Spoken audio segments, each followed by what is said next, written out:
Yo no tendré pan en la mesa, pero ese mexicano está de vuelta en su país. Estadounidense. Ellos no iban a hacer esos trabajos. Creación del American Dream. La familia tradicional, el white fence, sabemos. ¿Y quiénes no encajaban en esta imagen idílica de Estados Unidos? Cualquiera que fuera blanco. Pero en concreto los mexicanos. Nadie es ilegal en tierra robada. Después de que los estadounidenses le rogaran a los mexicanos que fueran a Estados Unidos.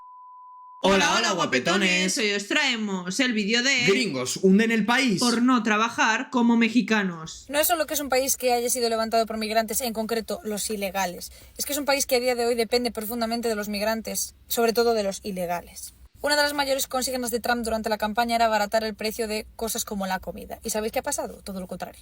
Y no solo eso, sino que hay escasez y los campos han amanecido vacíos, las granjas han aparecido paralizadas, las torres han amanecido paralizadas, los Walmarts vacíos. Porque si estos negocios funcionan y son rentables para sus dueños estadounidenses, no es gracias a sus dueños estadounidenses. Es gracias a los migrantes, muchísimos de ellos contratados ilegalmente, que se parten la espalda a cambio de un sueldo irrisorio y de no tener derechos. Porque los estadounidenses son muy desagradecidos. Las fresas, por mucho que tú pienses que te están saliendo caras, te están saliendo muy baratas, porque la gente que está trabajando para recogerlas no están ganando una mierda. ¿Pero por qué está todo esto vacío y paralizado? ¿Los deportaron ya a todos? No. Pero la gente tiene mucho miedo a la migra. Pensad que la nueva administración ha accedido a que hagan redadas en colegios. Hay gente de la migra entrando armada a colegios de primaria. Obviamente la gente tiene miedo y se queda con sus hijos en casa.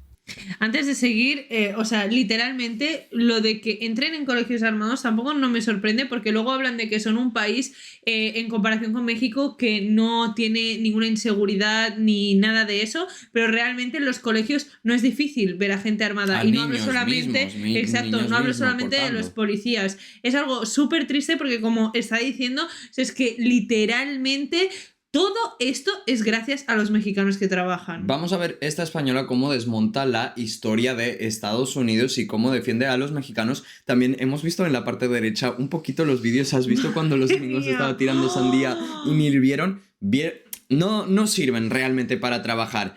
Quieren estar sin mexicanos, pero no sirven para trabajar. Entonces el país se hunde, chicos. Es normal que esté todo subiendo de precio. Y no solo eso, sino que hay muchos trabajadores migrantes con papeles o incluso nacionalizados que no están yendo a trabajar. Solidaridad obrera. Es lo que le hace falta a ese país. Pero todo esto que está pasando hoy ya pasó 2 veces en el siglo XX. Así que hoy os vengo a contar de manera resumida la historia de relaciones migratorias entre Estados Unidos y México. Sé que muchos de los que son deportados o han sido amenazados con la deportación no son solo de México, que son de toda LATAM, pero me voy a centrar en México, la porque mayoría es con el que comparte frontera y vaya tela. La relación migratoria entre estos dos países es más antigua que los propios países, porque ambos están asentados en tierras nativas. Y tanto las fronteras actuales como las anteriores a la guerra México-americana partían en 2 territorios de naciones indígenas. Rollo, parte de una misma población quedaba a un lado de la frontera y la otra parte en la otra. Lo cual me recuerda a la gran frase que es: nadie es ilegal en tierra robada. Por no decir que parte de lo que hoy es Estados Unidos, antes de la guerra México-estadounidense, era parte de México. Por eso hay mucha gente en Estados Unidos diciendo que los mexicanos que entran ilegalmente en Estados Unidos simplemente están volviendo a sus tierras ancestrales. Exacto. ¿Han escuchado? La guerra México-estadounidense. No ha dicho la invasión estadounidense, porque es lo que a todos se les dice. No, un dato muy importante, muy bien dicho, por su parte. Totalmente. Realmente, aparte, acaba de dar en el clavo diciendo que muchísimos mexicanos hablan de que van a sus tierras perdidas, que es algo no es que ilegal real. Estar en tierras robadas. Y realmente creo que muchísima de la gente estadounidense que vive por esa zona son más conscientes con los mexicanos, si es que son cultos, con este tema, porque realmente cuanto más subes, más incultos son en este tema y menos quieren saber de los mexicanos. Pero demos un salto al futuro. Entre finales del siglo XIX y principios del siglo XX en Estados Unidos hay un boom económico. El boom industrial, el boom de los ferrocarriles, el boom del comercio, un boom agrícola. Y claro, ¿quién estaba trabajando en los campos, construyendo el ferrocarril, construyendo las fábricas? ¿Los estadounidenses blancos? No. Estaban los migrantes, en concreto los migrantes chinos. Tengo un vídeo hablando de esto, pero básicamente hasta 1882 los chinos eran adorados porque trabajaban un montón y estaban siempre calladitos, se los podía explotar sin ningún problema. Pero de un día para otro empezaron a molestar porque empezaron a pedir derechos. La gente está loca. Entonces el gobierno estadounidense creó la Ley de Exclusión China de 1882, que es básicamente que no se permite entrar a nadie de China y que la gente de China que ya está dentro, a veces le echamos, a veces no le permitimos tener derechos. Obviamente si naces en Estados Unidos siendo de ascendencia china no puedes tener la nacionalidad estadounidense. Entonces se quedaron sin la mano de obra barata que tanto les gustaba. ¿Y a quién llamaron? A los mexicanos. Tenemos que pensar que en esta época no existía muro. O sea, el muro realmente no se construyó hasta 1994 con la Operación Guardian de Bill Clinton. O sea, es que antes no había nada. Bueno, en 1940 y 1950 se construyeron algunas partes del muro, pero era más que nada para impedir el paso de ganado. Y eran muros de 1,5 metros. Claro, ¿y qué estaba pasando a principios del siglo XX en México? La Revolución Mexicana, que trajo consigo inestabilidad social, inestabilidad económica, en fin, un fregado. Entonces, si tú eres un mexicano de ese tiempo diciendo, aquí corro peligro, no tengo cómo ganarme la vida y hay gente en Estados Unidos muriéndose porque yo trabajo en sus fábricas, allá que voy. Y esto se agravó mucho más cuando llegó la Primera Guerra Mundial, porque muchos estadounidenses fueron al frente y las fábricas quedaron vacías. ¿Y cómo se llenaron? Con mexicanos. Así que Estados Unidos sobrevivió a la Primera Guerra Mundial gracias a la mano de obra mexicana. Toma. Claro, estos mexicanos llegaban con papeles, llegaban con un contrato de trabajo, obviamente que no. Los tratos entre empleador y empleado eran como tratos informales que no necesitaban de ningún papel, porque para entonces realmente la ley migratoria entre México y Estados Unidos no era una cosa como tal. Existía, pero como si no lo hiciera. No había muro, la frontera estaba totalmente abierta, había gente que pasaba de un lado a otro de la frontera todos los días. Obviamente los mexicanos, y en general los latinos migrantes, hacían los peores trabajos, los más peligrosos, los peor pagados, sabemos, ¿no? Como Obviamente, siguen haciendo. Discriminación racial, por ejemplo, haciéndolos vivir en guetos conocidos como barrios, así en español, barrios, sin derechos, sin acceso a ningún servicio público, bastante mal Qué triste. tratados por la policía. Y como pasó con los chinos, claro, mientras están callados, soportan que les reventemos con todas y todo nos vaya bien a todos, pues no hay problema con ellos. Los felices años 20 son felices para todo el mundo. ¿Pero qué pasa a finales del siglo XX? Exacto, el crack del 29 y la Gran Depresión. Claro, después del crack, los migrantes no se iban a quedar sin trabajo porque son la piedra angular del país. El país seguía circulando gracias a ellos. Las fábricas funcionaban gracias a ello. Los campos, las granjas, todo funcionaba gracias a ellos. Como a Los día que se de quedaron sin hoy, trabajo es que... fueron los blancos. ¿Y qué hizo el gobierno? ¿Coger responsabilidad? ¿Mejorar las cosas? No. Buscar un chivo expiatorio. Alguien a quien echarle la culpa cuando ellos estaban haciendo su vida tan tranquila. Y obviamente fue a los migrantes. En concreto, a los mexicanos. Y durante la década de 1930, el gobierno, las entidades locales, se pusieron de acuerdo para expulsar a 2 millones de personas. Porque los inmigrantes tenían la culpa de todo.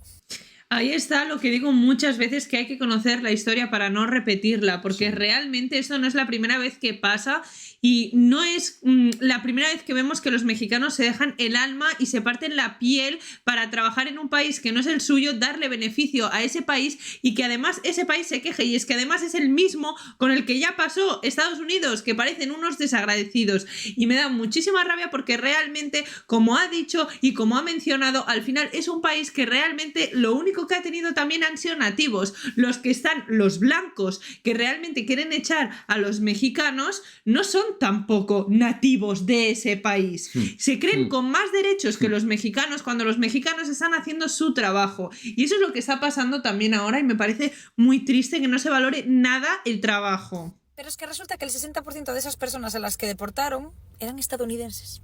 Tenían la nacionalidad estadounidense, pero tenían ascendencia mexicana.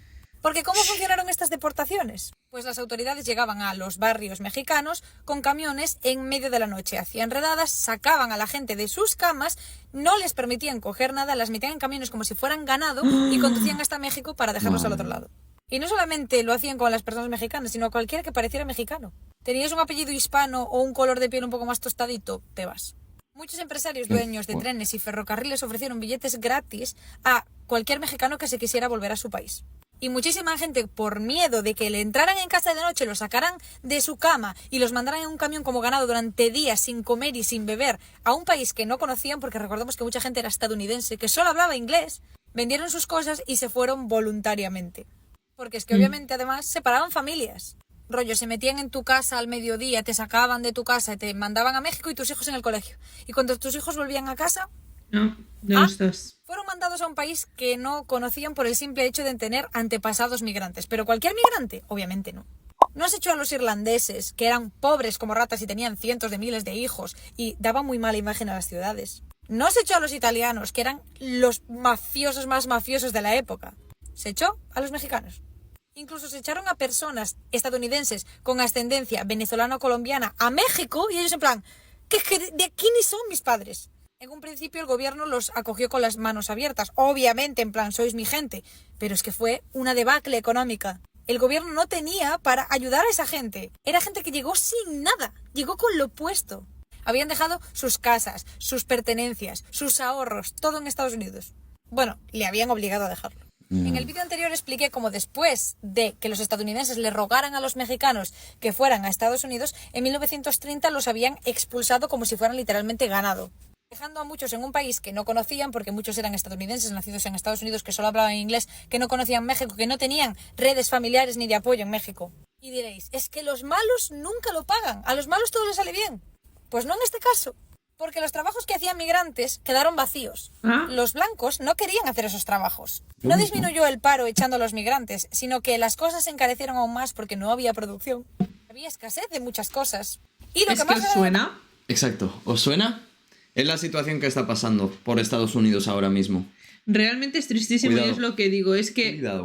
es tan importante que le contemos a nuestros hijos lo que han pasado nuestros abuelos, tatarabuelos, porque pueden pasar estas cosas y realmente hay gente que se pensaba y creía en este hombre que presidente, que iban a hacer las cosas mejor. Y lo que no se sabía es que realmente solamente por tener ascendencia mexicana o de LATAM en general, también ibas a ser perseguido, porque también hemos visto muchísima gente que ya tiene la nacionalidad y ahora dicen que es que no, que es que si tú no tienes ascendencia de Estados Unidos, tú no vas a poder optar a ella. Los gringos propios no conocen su historia, así que... Ese es el problema principal. Muchos pueblos desaparecieron del mapa. Había muchos pueblos donde gran parte de la población o la mayoría de la población eran de ascendencia latina, en concreto mexicanos, pero es que había pueblos cuyos servicios dependían de los mexicanos. Entonces mucha gente muy estadounidense tuvo que irse del pueblo en el que vivía porque de golpe desapareció el 15% de la población que se dedicaba a los trabajos más esenciales, a los trabajos más peligrosos, más duros y peor pagados. Y ellos no iban a hacer esos trabajos, así que cogieron sus bártulos y abandonaron pueblos, que se quedaron vacíos. Pero eso no es verdad. Porque yo tenía un bisabuelo estadounidense blanco que se puso a trabajar en la obra, sí, pero sin tener ni idea. Y lo que pasó fue que los blancos empezaron a exigir cosas, empezaron a exigir medidas de seguridad, derechos laborales, un sueldo digno, que no se lo voy a reclamar. Muy bien hecho. Pero esto encareció mucho el precio de las cosas. Las deportaciones no fueron una medida económica, fue buscar un chivo expiatorio para que pareciera que hicieran algo. Instrumentalizaron la criminalización de gente normal y trabajadora para que ellos no tuvieran la culpa de nada y que pareciera que sí que estaban arreglando algo cuando no es verdad. Porque muchas veces el odio puede más que el hambre y cuando hay una población hambrienta lo que hay que darle es un enemigo contra el que ir. Yo no tendré pan en la mesa, pero ese mexicano está de vuelta en su país. Para que os hagáis una idea, Pero es que así son, ¿eh? Así agrícola son. de Estados Unidos tardó mucho tiempo en recuperarse de estas deportaciones. Pero todo se achacó a la Gran Depresión. E incluso durante décadas se negó esta expulsión. Hasta 2005, California no pidió perdón y dijo, sí, esto pasó. Así que los años 30 fue de deportación, expulsión, criminalización y persecución. ¿Pero qué pasó el 7 de diciembre de 1941? Correcto, el ataque a la base de Pearl Harbor. ¿Y qué pasó el 8 de diciembre? Que Estados Unidos se metió en la Segunda Guerra Mundial. ¿Y qué pasó en 1942? Que hubo un trato entre el gobierno mexicano y el gobierno de Estados Unidos llamado Programa Bracero. ¿Y qué era esta infame cosa? Pues fue como un trato bilateral en el que Estados Unidos podía contratar temporalmente a trabajadores mexicanos para suplir la falta de mano de obra de los hombres que habían sido mandados al frente. Obviamente el gobierno mexicano dijo, nene, yo no te voy a mandar a mi gente si no me aseguras que me los vas a tratar bien. Y Estados Unidos le dijo, sí, mira, en el programa Bracero está recogido que tus trabajadores van a tener derechos laborales, un sueldo digno, medidas de seguridad, no los vamos a discriminar. ¿Y qué pasó? Pues que los estadounidenses se pasaron esto por el forro una de vez los más. Pero aún así las condiciones eran mejores que en otros trabajos e incluso que en muchos lugares de México. Así que este programa atrajo a millones de personas. ¿Todas dentro del programa Bracero? Por supuesto que no. Claro, los empresarios estadounidenses, dentro de toda su bondad, se dieron cuenta de que si estaban dentro del programa Bracero, tenían que darle cuentas al gobierno estadounidense y al gobierno mexicano, y tenían que seguir mínimos, pero algunos requisitos de tratar bien a sus braceros. Entonces muchos, para ahorrarse el papeleo y las condiciones mínimas que se les exigían, empezaron a buscar mano de obra ilegal. Contrataban a personas al margen de la administración estadounidense e incluso llegaban a contratar mafias que pasaban personas por el desierto. Porque recordemos que en esta época no hay muro, pero sí que empiezan a haber controles fronterizos, empieza a haber más controles migratorios y además en las ciudades que hacían frontera pues había muros. Ahí sí, dentro de las ciudades, en áreas urbanas. El programa Bracero se mantiene hasta 1964 trayendo gente de manera legal e ilegal por parte de los empresarios. Pero ¿qué pasó en los años 50? La creación del American Dream. La familia tradicional, el white fence, sabemos. ¿Y quiénes no encajaban en esta imagen idílica de Estados Unidos? Cualquiera que no fuera blanco. Pero en concreto los mexicanos. Porque todos conocemos o nos suenan las panteras negras. Qué rabia esa parte de la historia, que si los blancos, no sé qué. Tío, en verdad eso de los colores, pero bueno, es parte de cómo era antes, ¿no? No, sí. Antes pero sí ahora... que aún hay personas No, a día de hoy que dicen así. que no, es que los mexicanos son... Perdona, hay más mexicanos más blancos que tú y más blancos que la leche. ¿A mí qué me estás contando? Y aparte, hay de todos los colores. Igual que te crees que en Gringolandia no hay de todos los colores también. Madre mía, obviamente. Madre mía, por favor. Para empezar, si son y se pueden llamar blancos es porque vienen de colonias inglesas. ¿Me entiendes lo que te quiero decir? Y volvemos otra vez al mismo tema. Pero realmente me duele en el alma porque al final los que siguen y seguían haciendo esos trabajos y aunque se exigían unos mínimos, no los cumplían, eran los mexicanos, una vez más, los que levantaban ese país y la gente de la que tanto se quejaba. Es tierra robada, han estado trabajando su propia tierra. Siempre. Y ya está. Martin Luther King, Malcolm X, la lucha por los derechos civiles y sociales de las personas negras en los años 60. Pero que no sabéis que 10 años antes esto lo estaban haciendo los mexicanos. Más bien, los mexicoamericanos. A finales de los años 40 y principios de los años 50, después de la Segunda Guerra Mundial, los mexicanos, los hijos de migrantes, los latinoamericanos en general, se dieron cuenta de que el país circulaba muchas veces gracias a ellos y que siempre estaban ahí dando el callo y eran los últimos de la fila. Y se empezaron a hacer organizaciones en defensa de los derechos de los mexicoamericanos. E incluso llegó a la Corte Suprema, porque en 1954 falló a favor de los mexicoamericanos cuando estos decían que deberían y debían tener los mismos derechos que cualquier otro estadounidense porque lo pone en la 14ª enmienda de la Constitución estadounidense. E igual que pasó con los chinos en 1880, el Estado dijo, bájate el humo, que tú aquí, por mucho que hayas nacido aquí, tú no eres estadounidense. ¿No ves que te apellidas Hernández y no te apellidas Rockefeller? Es y en tristísimo. 1954 empezó la operación Wetback. Wetback es un término muy peyorativo que algunos estadounidenses usaban y utilizan para referirse a los migrantes latinoamericanos. Porque, como tienen que cruzar el Río Grande a nado, pues llegan con la espalda mojada. Hostia, Además de tío. que como son el último en la cadena trófica y tienen los trabajos más duros y más pesados, siempre tienen la espalda mojada de estar sudando. Y esta operación Wetback fue otra deportación masiva. Solo en el primer año de la operación Wetback se expulsó a 1 millón de personas. De nuevo, en muchos casos, personas que eran estadounidenses, que tenían el maldito pasaporte, pero como se apellidaban Rodríguez, pues lo que le tocaba. Y podría tirarme así todo el día porque ¿qué pasó en 1964? Que Estados Unidos se metió en la guerra de Vietnam y volvieron a llamar a los trabajadores mexicanos y cuando acabó la guerra los volvieron a echar. Y es un ciclo eterno. Y en 1994 es cuando Bill Clinton, que creo que es el mayor deportador de la historia de Estados Unidos, empezó a construir el muro. Un muro como existe hoy. Con alambre de espino, con cosas electrificadas, con boyas en los ríos que hacen que la gente se ahogue, en plan una barbaridad. Así que lo que está pasando hoy en día es que nos sorprende. Es que cuando la gente dice que tienes que saber la historia para no repetirla, es que es en serio. No es que la historia se repita cada 1000 años, cada 5 siglos. Es que se repite cada 20, 30 años. Sí. Y seguimos total. sin aprender.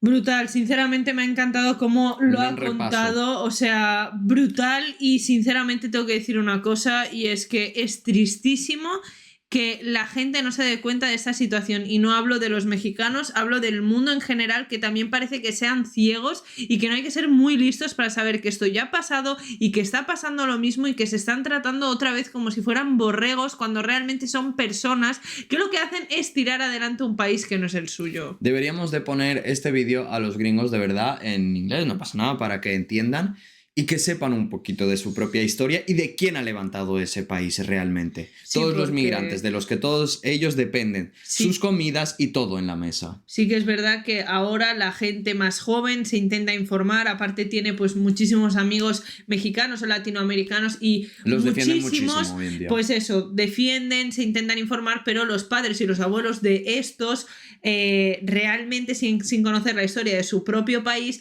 y siguen diciendo cosas de incultura total, porque si tú te paras a escucharlos no saben ni ellos mismos lo que dicen, que te llevas las manos a la cabeza, pero están convencidos de que tienen la razón. Totalmente. Tristísimo. Familia de guapetones, este vídeo se merece un buen like, apoyen por favor, compartan, que se conozca la real historia y los reales Suscríbanse y nos vemos. en el próximo vídeo. ¡Mua!